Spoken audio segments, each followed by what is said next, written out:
परम सौभाग्यशाली भगवत रस रसिक जिज्ञासु वृंद,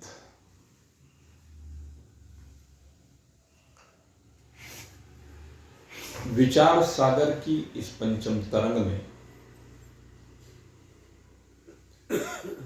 पिछले 2 सत्संग से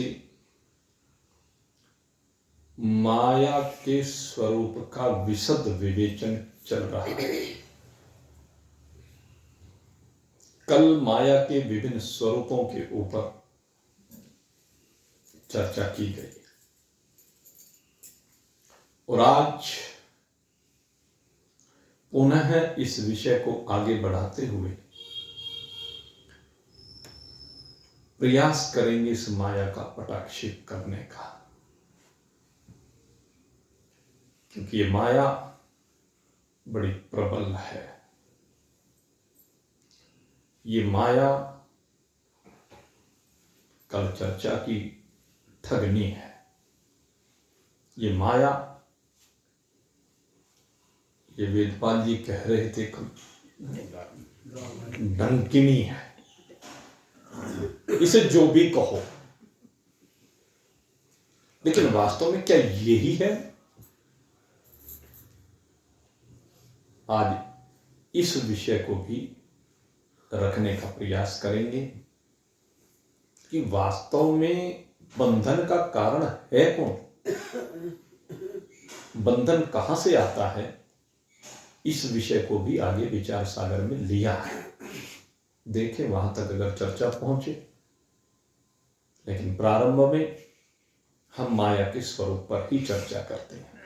गुरुजी, जो परमात्मा है, ब्रह्म है, उसमें स्फूर्णा हुई और उससे जो है एक आदि शक्ति हुई, उसे भी तो जो है माया ही कहा जाता है। माया का स्वरूप, सबसे पहले कहा कि ये माया परमात्मा के आश्रय में है और ये माया जग जननी रूप से कही गई है। परमात्मा से इसकी उत्पत्ति नहीं हुई। कल इस बात को समझाने का प्रयास किया था। माया परमात्मा से उत्पन्न नहीं होती, माया परमात्मा के आश्रय में विराजमान है, स्वप्न की भांति। और स्वप्न की भांति जिस प्रकार से स्वप्न में सारा संसार, अनंत कोटि ब्रह्मांड रच दिए जाते हैं, ऐसे ये माया से सब कुछ रचा जाता है। इसको जग जननी इसीलिए कहा गया, भगवती इसीलिए कहा गया, आदि शक्ति इसीलिए कहा। कल चर्चा की थी, माया अनादि है पर अनंत नहीं है। माया अनादि तो है लेकिन शांत हो जाने वाला है। इसका स्वभाव शांत हो जाने वाला है, इसलिए इसको अनादि अनंत नहीं कहा गया। और फिर एक विषय आता है कि अगर यदि हम माया को ये माने कि ये परमात्मा से उत्पन्न होती है, तो इसमें सबसे बड़ी बाधा यह है, जब ज्ञान हो जाने के बाद मोक्ष हो जाता है, तो मोक्ष होने के बाद फिर से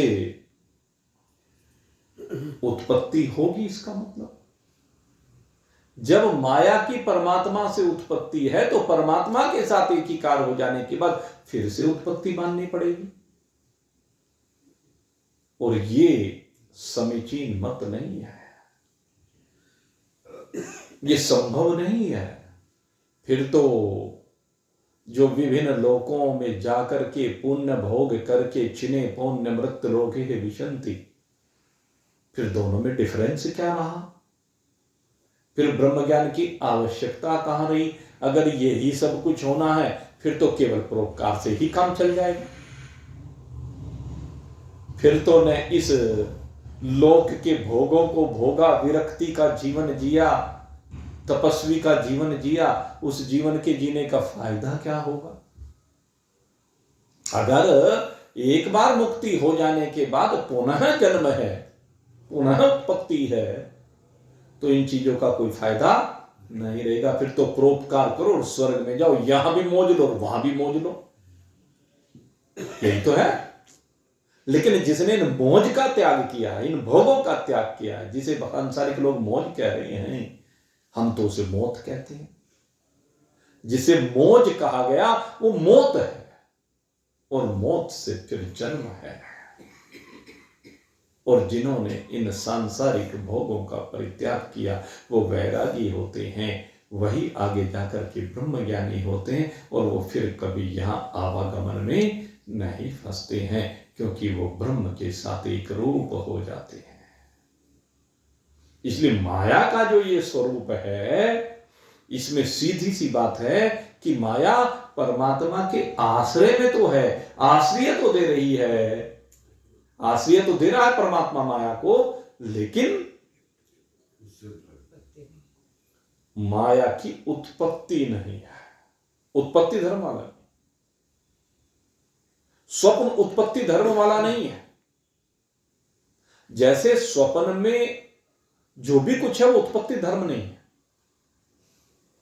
दिखता है, प्रतीत होता है, वो सब बात अपनी जगह है, लेकिन स्वप्न की उत्पत्ति नहीं है। यद्यपि जब चर्चा करते हैं, समझाते हैं स्वप्न को मिथ्या समझाने के, उस समय इशारों में उत्पत्ति दिखा दी जाती है, लेकिन वास्तव में स्वप्न की कोई उत्पत्ति नहीं है। स्वप्न मन का संकल्प, पूर्व संस्कार इत्यादि फलीभूत होकर के स्वप्न का रूप धारण कर लेते हैं। यही स्वप्न का खेल है। तो अब एक तो बात ये हुई कि जीव को फंसाने के लिए वो नहीं, बस दूसरे विषय आता है परमात्मा के आश्रय है। दूसरे कहते हैं जीव और ईश्वर इसके कार्य हैं। ये जिसको जग जननी कहा गया, ये जीव और ईश्वर दोनों की उत्पत्ति का कारण है। दोनों की उत्पत्ति इससे होती है। दूसरी बात फिर समझने की बात है, ये सब का सब एक संकल्प मात्र है, एक कल्पना मात्र है। इसलिए आपका ये प्रश्न कि ये जीव को फंसाने के लिए उत्पन्न हुई है, ये गलत है। जीव को फंसाने के लिए नहीं उत्पन्न हुई है। जीव फंसता तो अपने आप है।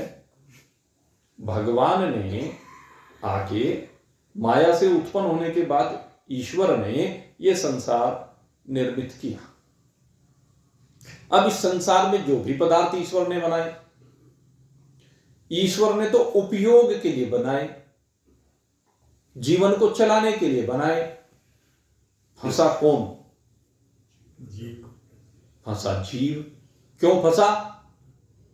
अत्यधिक संग्रह की प्रवृत्ति के कारण। जितनी आवश्यकता है उससे अधिक संग्रह के कारण। आज पीयूष जैन पूरे विश्व में लोकप्रिय हो गया, जनप्रिय हो गया। वो क्यों फंसा? सोचे क्यों फंसा? अत्यधिक संग्रह के कारण फंसा। नीरव मोदी, विजय माल्या इत्यादि क्यों भागे? देश छोड़ना पड़ा। क्यों? अत्यधिक संग्रह के कारण। हम जब अत्यधिक संग्रह की ओर बढ़ते हैं, हमारी प्रकृति संग्रहवादी होती है, तो भाई उसका कारण है आसक्ति। उसमें लगता है कि इससे हमें सुख मिलेगा। अब इनको सुख मिल रहा है क्या? सोच के देखिए। अरे तुम्हारा घर वैसे भी बहुत बढ़िया चल रहा था। भगवान ने जितने भी उपयोग के लिए वस्तुएं बनाई, उनमें कोई बंधन नहीं है। बंधन सब्जियों में बंधन है क्या? मसालों में बंधन है क्या? अन्न में बंधन है क्या? दूध में बंधन है क्या? दही में बंधन है क्या? इन चीजों में बंधन नहीं है, लेकिन इन चीजों का फिर जो हमने दुरुपयोग प्रारंभ किया उनमें बंधन है। हवा, पानी, धूप, इन तीन के बिना जीवन चल नहीं सकता, और ये तीनों फ्री में दे रही प्रकृति हमें। प्रकृति तो हमें सब चीज फ्री में देती है, हर चीज फ्री में देती है। और जो फ्री नहीं है, जो हमारे लिए जरूरी नहीं है, उनके पीछे भागे है। अब समस्या यही है, अब हम अंधाधुंध जो दौड़ते हैं, तो फंसाने वाली कौन है? माया नहीं, नो, माया नहीं, हमारी आसक्ति, मन की वृत्ति, मन के संकल्प, ये फंसा रहे हैं। अन्यथा तो भगवान ने इतना सबको दिया है जिसमें उसका ठीक प्रकार से गुजारा हो जाए। कोई कुछ करे ही नहीं, निठल्ला हो, उसकी बात तो कुछ नहीं। या भाई किसी का प्रारब्ध इतना खराब हो गया हो, वो भी उसके कर्मों से ही हुआ कि अब लाचार है, कुछ कर नहीं सकता। तो ये सब फंसाने वाला जीव को उसके अंदर बैठा हुआ स्वार्थ का भाव, उसके अंदर आसक्ति का भाव, उसकी कामनाएं, उसकी वासनाएं, उसकी तृष्णाएं, उसकी इच्छाएं, संसार की प्रक्रिया को संसार के तरीके से अगर यदि हम चलाते हैं तो कहीं बंधन नहीं। जब उस प्रक्रिया से बाहर निकल करके हम चलाना चाहते हैं तब बंधन है। उसमें नीतियां चाहे कुछ भी हो, उसमें चाहे कारण सरकार की नीतियां हो, परिवार की नीतियां हो, परंपराओं का बंधन हो, या हमारी चाहते हो, जो भी कुछ रहा हो, बंधन का कारण ये होता है। तो मेरे मित्रों, जीव और ईश्वर दोनों माया के कार्य हैं, जो कल इस विषय में बहुत गहन चर्चा हो चुकी है कि ईश्वर माया का अधिपति है, लेकिन माया का जनक नहीं है। माया ही ईश्वर की जनक है, माया ही ईश्वर की जननी है। ईश्वर क्योंकि ब्रह्म ज्ञानी है, इसलिए वो माया में फंसता नहीं है, माया के अधीन होता नहीं है।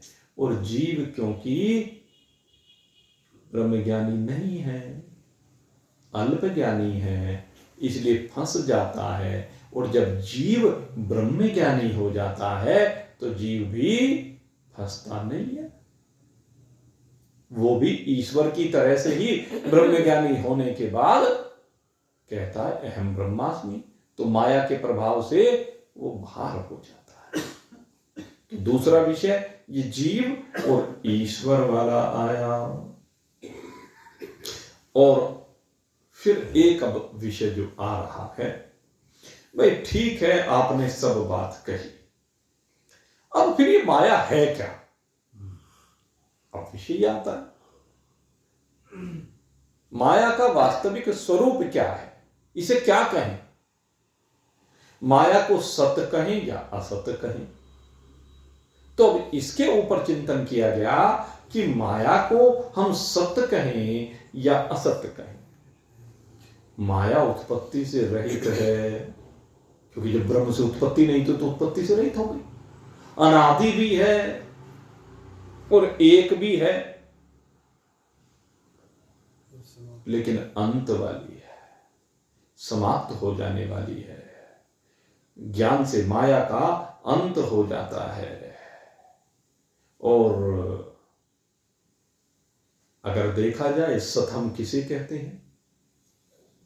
अनेक बार आपके सामने विषय रखा है, सत्य किसे कहते हैं? जिसका तीन काल में कभी भी कहीं भी अभाव ना हो, बाध ना हो, जिसे किसी भी प्रकार से हटाया ना जा सके, सत्य से ही तो कहते हैं।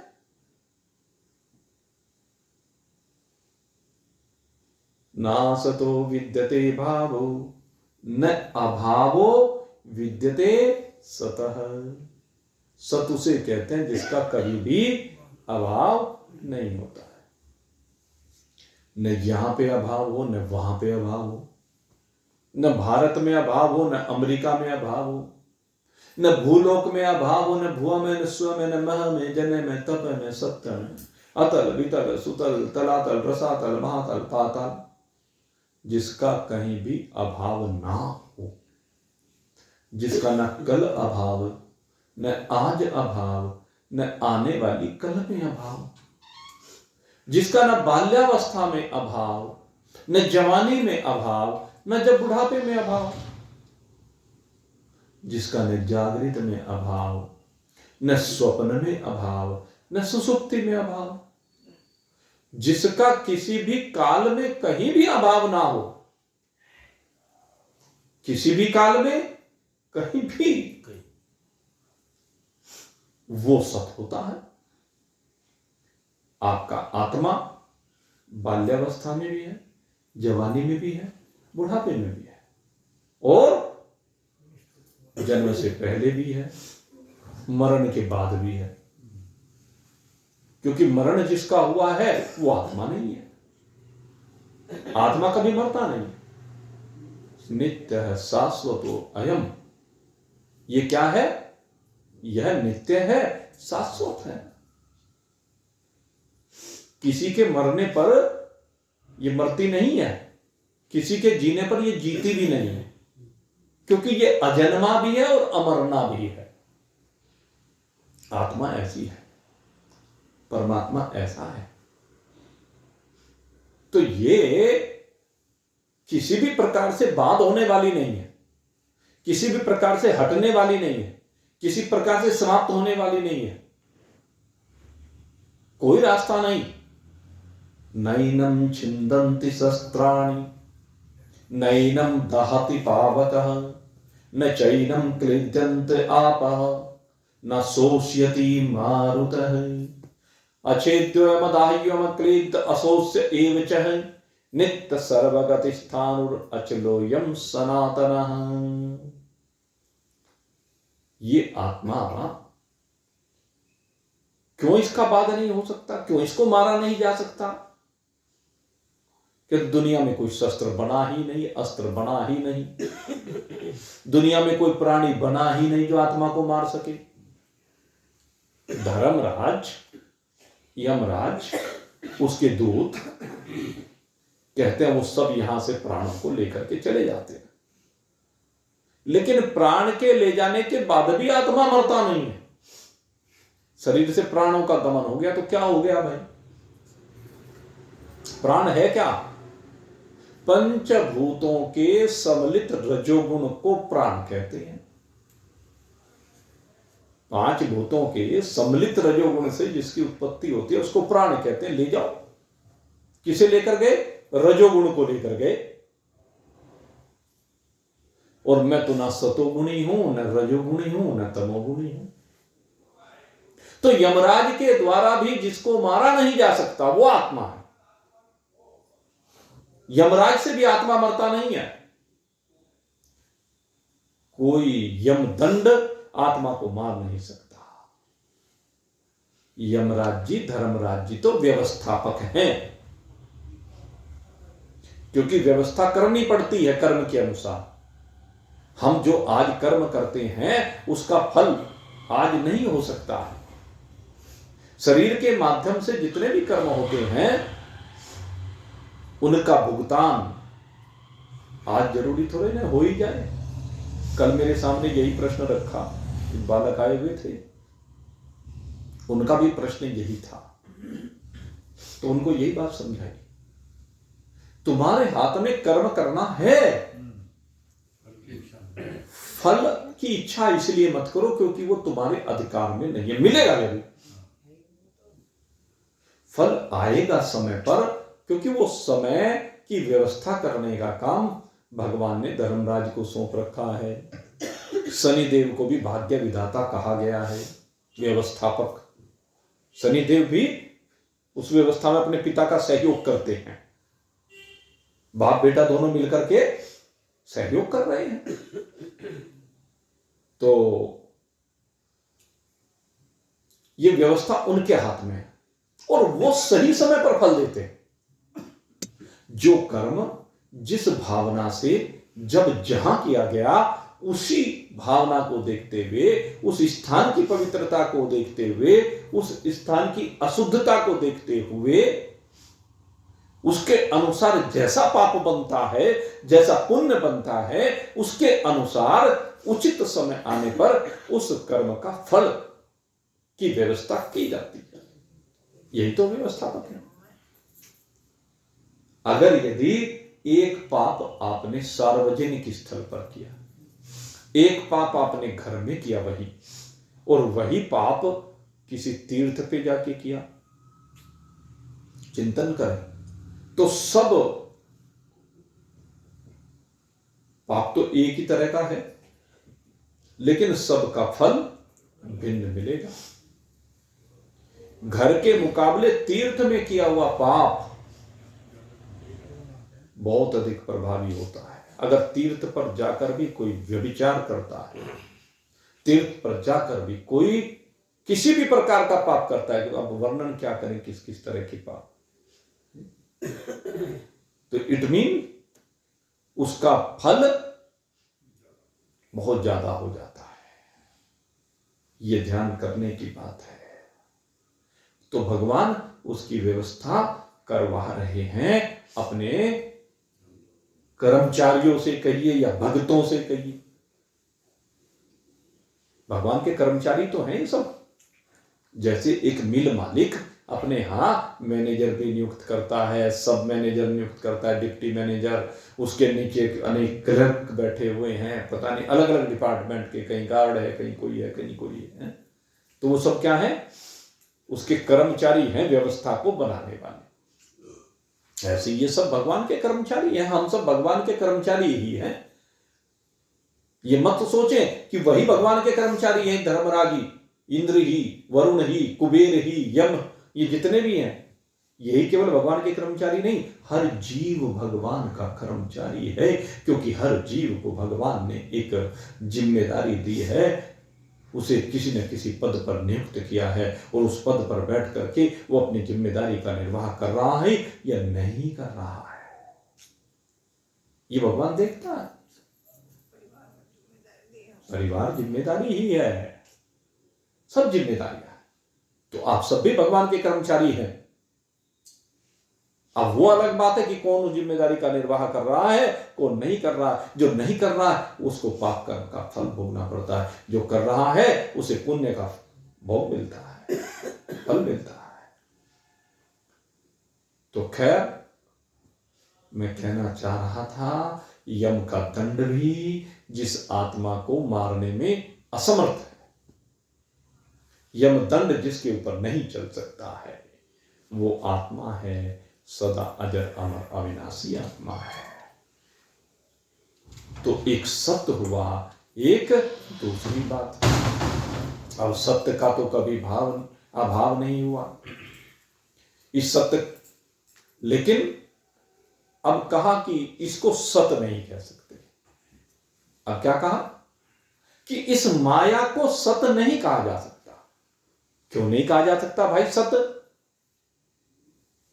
कहने लगे, सत्य के लिए जो कंडीशंस लगाई गई हैं उनको ये फॉलो नहीं करती, माया उन पर खरी नहीं उतरती, त्रिकालबाद्ध नहीं है। माया परमात्मा की तरह से त्रिकालबाद्ध नहीं है। सत्य तो उसे ही कहेंगे जिसका कभी बाध ना हो, कहीं भी बाध ना हो, किसी काल में बाध ना हो, किसी अवस्था में बाध ना हो। सत्य वह है। अब माया का बाध हो जाता है, माया हट जाती है, माया समाप्त हो जाती है। ज्ञान होने पर माया शांत हो जाती है, अंत हो जाता है। शांत होने का तो अंत हो जाता है माया का। फिर माया नहीं रहती है, फिर माया भासती भी नहीं है, माया प्रतीत नहीं होती, ज्ञानी को नहीं प्रतीत होती। लोक व्यवहार के चलते हुए भी उसे फिर माया प्रतीत नहीं होती, यद्यपि वो अज्ञानियों की भांति व्यवहार करता हुआ सा दिखता है, लेकिन उसे माया प्रतीत नहीं होती, इसीलिए उसको जीवन मुक्त कहा जाता है।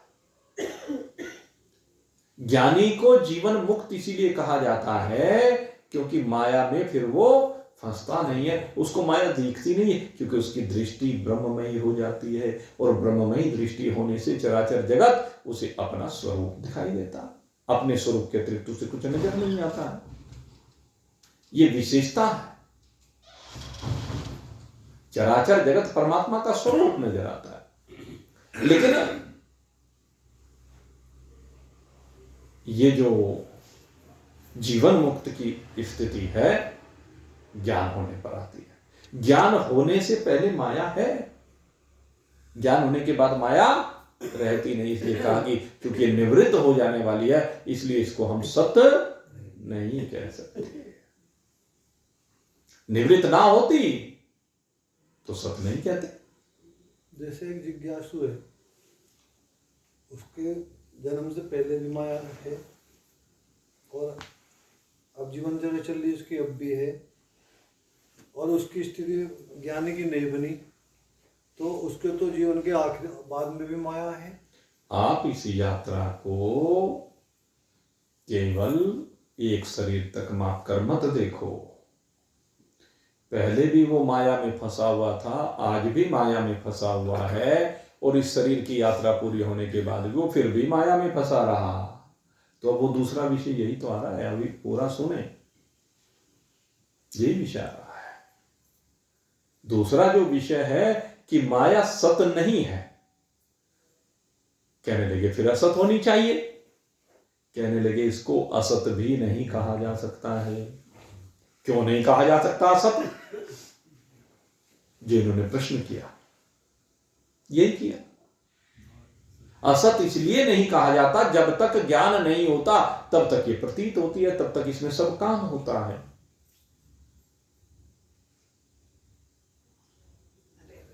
तो कुछ की नजरों में ये कभी भी असत नहीं हो सकती, कुछ क्या अधिकांश की नजरों में ये कभी भी असत नहीं है। तो इसलिए कहा एक व्यक्ति जो माया में अब तक जितना भी बार इसकी यात्रा हुई, विभिन्न शरीरों के माध्यम से फंसा रहा इस माया में, ये जो शरीर मिला इसमें भी माया में ही फंसा रहा, और ज्ञान हुआ नहीं जैसे इन्होंने कहा। फिर अगला शरीर आया तब भी माया में ही फंसा रहा, तो उसे असत लगता रहा। लेकिन ये सत लगती रही, माया उसे सत लगती रही, लेकिन कभी तो प्रारब्ध जागृत होगा, पुरुषार्थ करेगा, और पुरुषार्थ होने पर कभी तो जागेगा। जब भी जागेगा तब जीवन में सवेरा हो जाएगा। किसी सतगुरु का संग मिलकर के उसकी माया निवृत्त हो जाए। जब भी माया निवृत्त हो जाए, जब भी माया निवृत्त हो जाए, तभी उसकी दृष्टि जो सत है माया के बारे में वो असत हो जाएगी। लेकिन कहा कि चूंकि इसे भाई सत इसलिए नहीं कहा जा सकता, ब्रह्म ज्ञानियों की दृष्टि में निवृत्त हो जाती है, और असत इसलिए नहीं कहा जाता कि ज्यादातर अज्ञानी हैं, उन अज्ञानियों की दृष्टि में कभी निवृत्त नहीं होती, इसलिए इसको वहां वो सत मानते हैं। तो जिसे न सत्य कहा जा सके न असत्य कहा जा सके, अब इसके बारे में शास्त्र ने कहा, जिसे न सत रूप से कहा जा सके न असत रूप से कहा जा सके, क्योंकि ज्ञानियों की नजरी में असत है, अज्ञानियों की नजरों में सत्य है, इसलिए न सत्य कह सकते न असत्य कह सकते, विरोधी भाव है, दोनों के बीच संघर्ष है, दोनों के बीच तर्क वितर्क हैं। ये विभिन्न मत संप्रदाय वाले जैसे अभी एक आर्य समाज में एक विद्वान वो कह रहे थे, भाई हमारी समझ में वेदांत दर्शन नहीं आता। क्यों नहीं आता? कहने लगे जो दिख रहा है उसे तो असत्य कहते हैं, जो नहीं दिख रहा उसे सत्य कहते हैं। तो भाई अब उनको कौन समझा सकता है? अधिकांश लोग यही हैं, उन्हें दिख रही है माया, इसलिए मैं इसको असत्य कैसे कहें। और जो ज्ञानी है वो तो कोई बिरला है। मनुष्य नाम सहस्त्रेषु, सहस्त्रों मनुष्य में कोई कोई बिरला ब्रह्मज्ञानी हो पाता है, अपने स्वरूप को जान पाता है, तो उसकी नजरों में वो असत्य है। वेदांत वहीं लेकर के जाता है। लेकिन अन्य जो बीच के पथिक हैं, उनकी नजरों में तो सत्य है भाई। ठीक है, जब तक तुम्हारी आंखें नहीं खुली मानते रहो सत्य। जब तक आंखें नहीं खुलती है तो स्वप्न को सत्य मानते रहते हैं। जब आंखें खुल जाए तो तब असत्य मान लेना। अभी तुम सो रहे हो तो सोते रहो, हमें क्या। हमारे तो जो संपर्क में आएगा उसे जगाने का काम है। अब जो जागना चाहे सो जागे, जो नहीं जागना चाहे सो सोए, हमें क्या। हमें इस बात से भी कुछ लेना देना नहीं है कि भाई किसका काम बना और किसका नहीं बना, क्योंकि हमें तो सिर्फ एक बात से मतलब है, प्रयास। और सही मायने में प्रयास भी नहीं, ये भी स्फुरना भगवान अपने आप उत्पन्न करते हैं। और उन स्फुरणाओं के अधीन ही जो भी कुछ होता रहता है महान पुरुषों के द्वारा वो चलता रहता है। अब उससे कोई जाग पाए या ना जाग पाए, लेकिन एक बात जरूर है, जब स्फुरना होती है तो ईश्वर जिनको पात्र समझता है उनके अंदर एक चेतना जागृत कर देता है। और वो जो चेतना जागृत होती है उसके बाद उसे वो लगन लगती है कि मैं भी मुक्त हो जाऊं, मैं भी उस आनंद को प्राप्त कर लूं, जिस आनंद को प्राप्त करने के बाद फिर फंसने की बात नहीं होगी। ये वो प्रयास करता है। और जब वो प्रयास करता है तो सद्गुरु के पास पहुंच करके उसे धीरे धीरे बौद्ध होने लगता है, धीरे धीरे ज्ञान होने लगता है, धीरे धीरे समझ बनने लगती है, धीरे धीरे ज्ञान हटने लगता है। लगा तो लाइन पर, बढ़ा तो यात्रा में आगे। तो जो यात्रा में आगे बढ़ जाते हैं उनके प्रति भाव ये जरूर रहता है कि जो भी ये यात्रा में लगे हैं तो उनके लिए भगवान से प्रार्थना की जाती है। प्रार्थना इसलिए की जाती है कि जब कोई प्रयास कर रहा है तो उसके लिए प्रार्थना करें, तो प्रार्थना करने से ईश्वर कुछ करता है। क्या करता है? अब बात यह है ना कि ईश्वर से जब प्रार्थना करें तो ईश्वर कुछ ना कुछ तो करेगा ना। प्रार्थना भी एक शुभ कर्म है और उस शुभ कर्म से प्रभावित होकर के परमात्मा उस शुभ कर्म का फल ये देता है कि उनके मन में वैराग्य धीरे धीरे उत्पन्न करना प्रारंभ कर देता है। और वैराग्य क्या है अगर देखा जाए? वैराग का मतलब मिथ्यात्व। जिसका जिस चीज में मिथ्यात्व निश्चय हो गया वहीं से वैराग हो गया। किसी ने कोई चीज को छोड़ा तो उसको मिथ्या समझा तभी तो छोड़ा, अनुपयोगी समझा तभी तो छोड़ा। जब तक वस्तुएं उपयोगी लगती रहेंगी मिथ्यात्व निश्चित नहीं होगा, और जब तक मिथ्यात्व निश्चित नहीं होगा तब तक वैराग नहीं होगा। और मिथ्यात्व निश्चय करना पड़ेगा सब चीजों का। इसलिए मैं कहता हूं, जगाता हूं इस बात के लिए बार बार कि भाई संसार में जिन भी चीजों से आपका संग है, जिन भी चीजों को तुम उपयोग में मिला रहे हो, उनके प्रति अपनी दृष्टि को देखो जरा घुमा करके।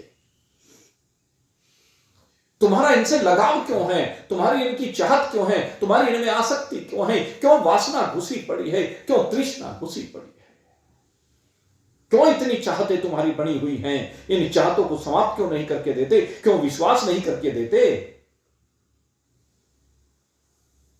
क्यों आसक्त हो रहे हो इन वस्त्रों में, इन भोजन में, इस मकान में, इस व्यापार में? जरा लिमिट क्रॉस करनी बंद करो। एक लिमिट जो क्रॉस करते हैं ना, वहीं से गड़बड़ होती है। लिमिट में रहना सीखो और फिर देखो वैराग होता है कि नहीं होता है। 100% होगा। लेकिन ये अंदर घुसी हुई वासनाएं, ये चाहते, ये तृष्णाएं, ये कामनाएं, ये इच्छाएं, क्यों इच्छा करते हो कि मेरी बहू मेरे साथ अनुकूल व्यवहार करे? क्यों इच्छा करते हो कि मेरा बेटा मेरे कहे के अनुसार चले? ये भी इच्छा गलत है। जो चल रहा है सो ठीक है। काहे का बेटा, काहे की बेटी, काहे की बहू, काहे की पति, काहे की पत्नी, सीधी सी बात है। काहे के? सिर्फ कर्जे के। ये सब सिर्फ कर्जे के हैं। जिस दिन आंख बंद हो जाएगी सब छुट्टी। लेके जाओगे किसी को साथ में?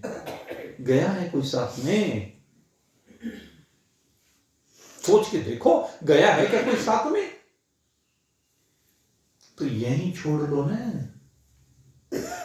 छोड़ने से मतलब उस लिमिट जो निश्चित है, उस लिमिट से ऊपर मत जाओ, उस लिमिट से बाहर मत निकलो। इसी को कहते हैं वैराग।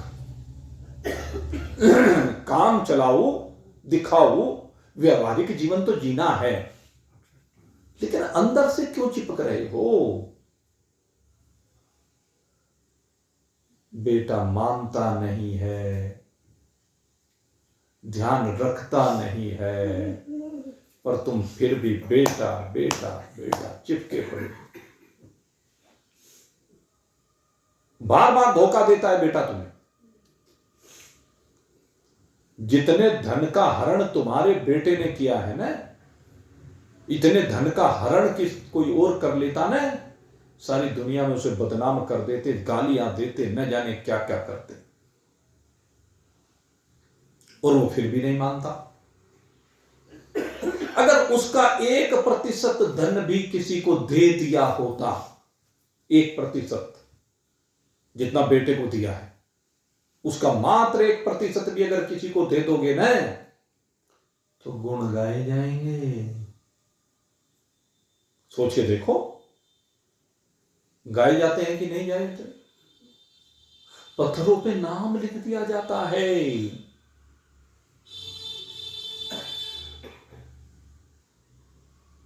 फलाने व्यक्ति ने फलाने जगह पर इतने रुपया इस मंदिर के निर्माण में खर्च किया, इस आश्रम के निर्माण में खर्च किया, इस धर्मशाला के निर्माण में खर्च किया, इस अस्पताल के निर्माण में खर्च किया, फलाने ने बनवाया, लिखा गया ना। लोगों ने गुणानुवाद किया, कितना पुरुषार्थी है, कितना धर्मात्मा है, हर जगह पर सहयोग करता है। और जो सारा दे दिया, जिसने सारा दे दिया ने, डंका यही नहीं बजेगा। एक बात समझ लो, केवल यही डंका नहीं बजेगा, उसके नाम के नक्कारे जहां जहां भी वो जाएगा वहीं बजते चले जाएंगे। ये है मेरे मित्रों भाव। तब होता है मिथ्यात्व निश्चय। नरसिंह सेठ का डंका यहां भी बजा और वहां भी बजा, और जब तक ये सृष्टि रहेगी बजता रहेगा। भामा सहा, उसके नाम का डंका। जब भी देश की आजादी की बात होगी, जब भी देश के लिए कुछ करने की बात होगी, भामा शाह को कोई भूल नहीं सकता। भक्तों में नरसिंह को कभी कोई भूल नहीं सकता। पंडित मदन मोहन मालवीय को कभी कोई भूल नहीं सकता, लेकिन पंडित मदन मोहन मालवीय के साथ उस कंजूस सेठ को भी कोई भूल नहीं सकता जिसने तिजोरी खोल दी उनके लिए। अपने तन पे कपड़ा नहीं पहना, घटिया से घटिया, सस्ती से सस्ती सब्जियां ला करके घर में खाता, लेकिन जब बात आई एक विद्यालय बनने की, एक कॉलेज यूनिवर्सिटी बनने की बात आई, तो भंडारे खोल दे कि इसी के नाम का कमाया है मैंने। तो आप ये जो केवल बच्चों के नाम के कमा रहे हो ना, खींच खींच के जबरदस्ती किसी ने मांगा तो चलो दे दिया, नहीं भाई, हर काम में आगे बढ़ के अपने आप, जो व्यक्ति आगे बढ़ते हैं ना, उनका डंका यहां भी बजता है और वहां भी बजता है, उन्हीं का बजता है। जो उनसे खींच करते रहते हैं ना, हिम्मत दिखाते नहीं है, उनके नहीं बजते, आपको बताते। और मैं तो बार बार कहता हूं, अभी एक दिन की बात है, शिव कुमार जी, एक गरीब व्यक्ति, उसने किसी शुभ काम में कुछ निकाल के दिया, यूं से रोक रहे, मैंने कहा रे क्या करते हो? कहने जी इसका बेचारे का मिजान नहीं है। मैंने कहा आगे तुम मिजान बनवाना भी नहीं चाहते क्या? मिजान ही तभी बनेगा, ये गरीब व्यक्ति का दिया हुआ कोई भी परमार्थ के लिए पैसा, वो तो खेती में बोया गया अन्न है, वो सबसे जरूरी है। इसलिए मेरे मित्रों, ये जो आसक्ति है इसको छोड़ो कि मेरा धन केवल मेरे बच्चों के लिए है।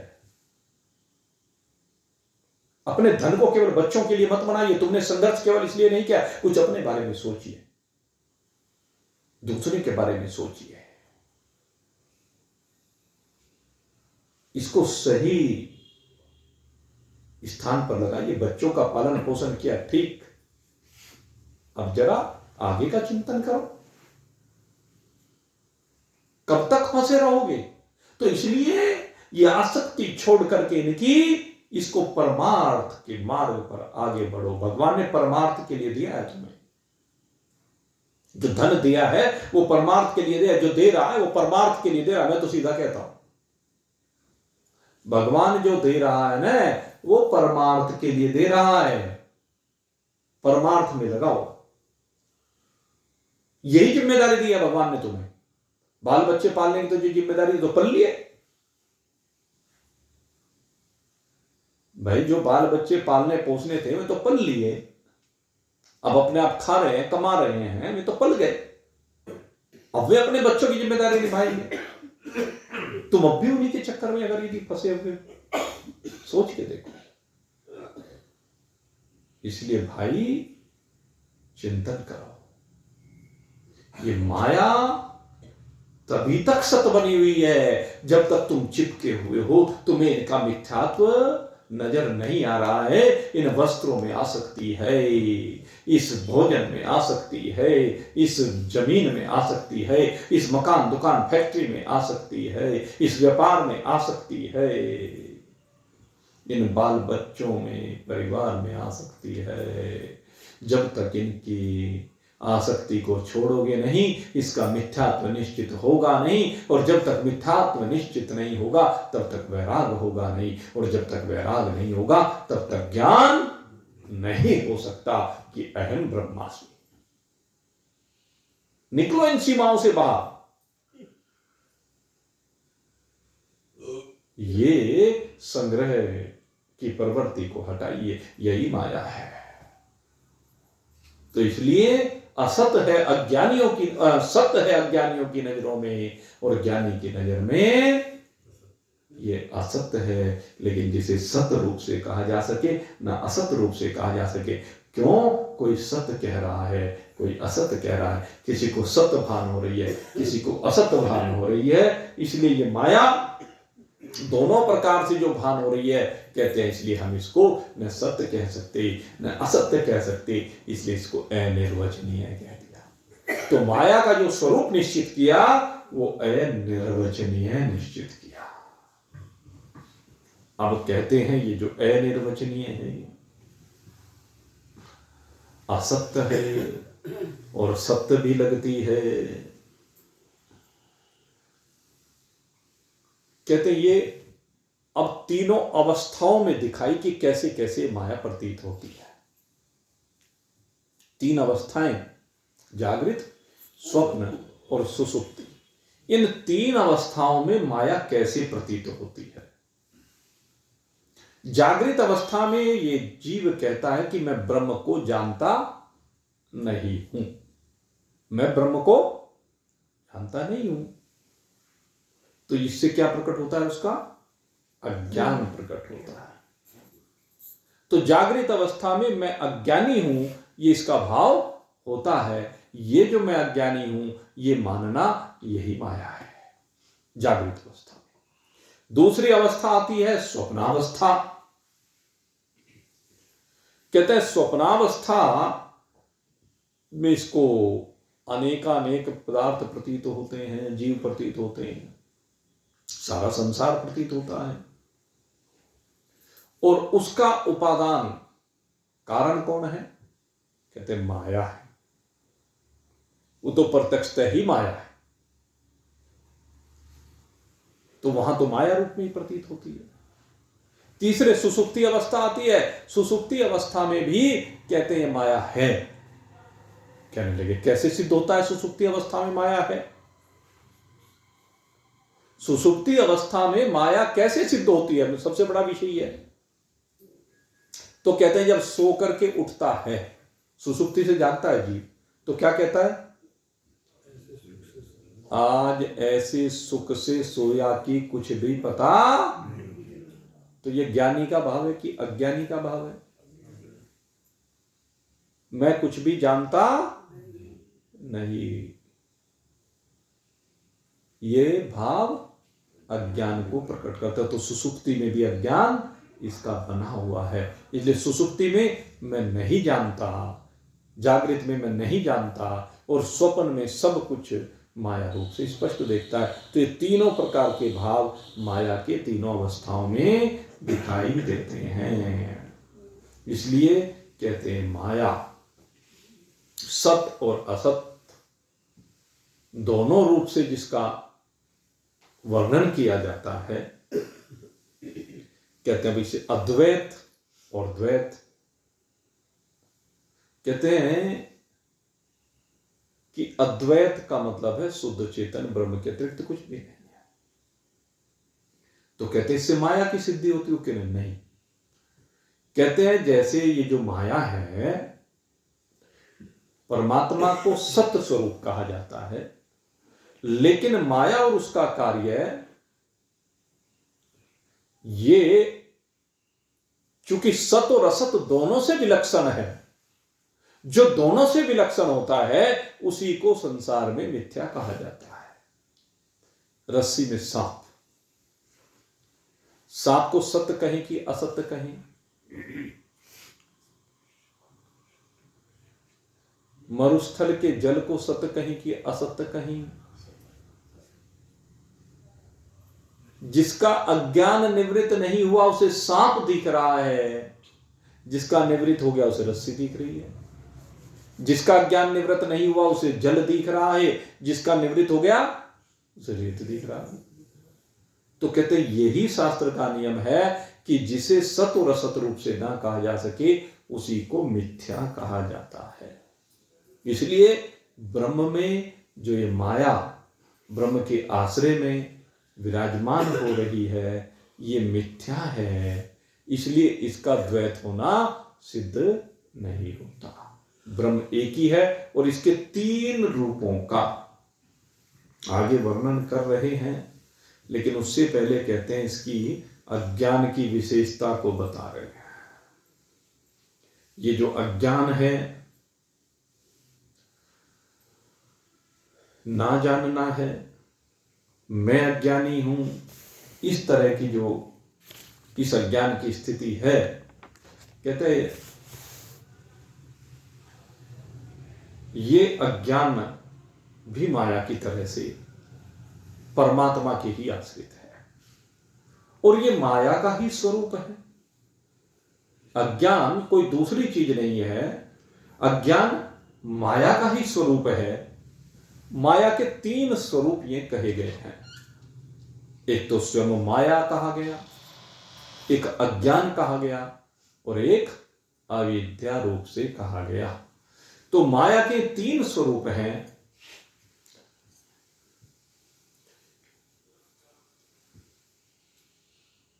माया, अविद्या और अज्ञान।